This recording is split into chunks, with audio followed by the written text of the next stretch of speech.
boníssim, el peix. En paraules del Sergi Belbel, el creador, és una comèdia quàntica. És una aposta és una aposta que vol arriscar una mica més en els guions, amb el guió. És una història d'amor, al cap i a la fi, però amb una pàtina de ciència-ficció i seguint ara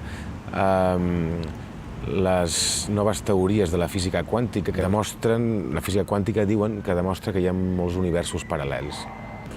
És arriscada, en aquest sentit.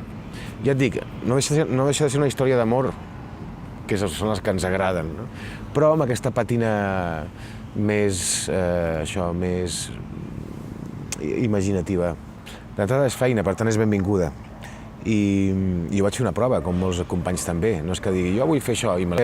És llaminer, per exemple, és que aquesta idea dels universos paral·lels obre unes possibilitats dramàtiques molt grans. El personatge, ja es veurà això més endavant, té molts colors.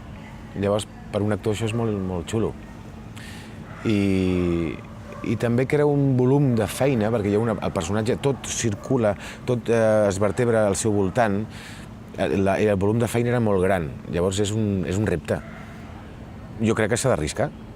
Potser no agrada o tindrà moltes crítiques, rebrà moltes crítiques, però trobo que ens hem d'arriscar, és el més divertit, o el més interessant que podem fer com a generadors d'històries. Jo crec que el que s'ha de fer és arriscar, intentar donar-li més voltes. Sobretot avui en dia, que estem vivint una revolució de les sèries, cada vegada s'està pormenoritzant molt més en els guions i en els personatges i buscant originalitat i risc.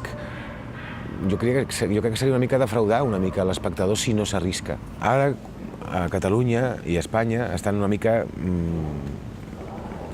com heretant el moviment que ja està des de fa temps donant-se arreu a tot el món, sobretot als Estats Units, Anglaterra, França, als països escandinaus, d'una nova ficció televisiva més elaborada, Quan diem arriscada, és perillós, perquè no es tracta de fer una bogeria, és simplement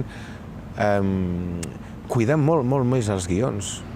Jo, d'entrada, em sento molt afortunat perquè he viscut, ja sé que això és molt relatiu i pot canviar, però he viscut o he sentit reconeixement del públic, és per qui fas la feina, al cap i a la fi. Tu vols emocionar la gent, i són els últims, només són ells per qui ho fas. Llavors sentir el reconeixement és com una... Ostres, menys mal, no he fet l'imbècil, no m'estava equivocant, o sigui, ha servit per a alguna cosa. Llavors això em reconcilia amb el meu ofici molt, dona com sentit